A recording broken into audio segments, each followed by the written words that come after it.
کتابوں میں جو افضل ہے اسے قرآن کہتے ہیں۔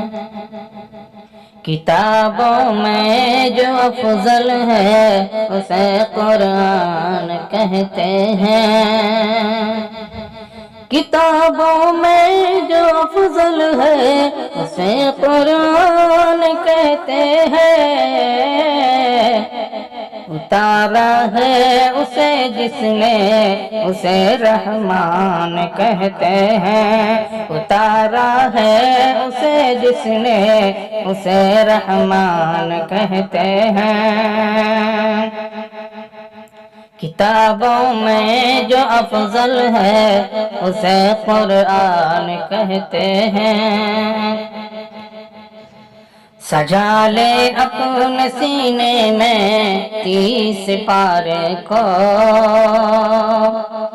سجا لے اپنے سینے میں 30 پارے کو۔ زمانے بھر میں اس کو حافظ قرآن کہتے ہیں۔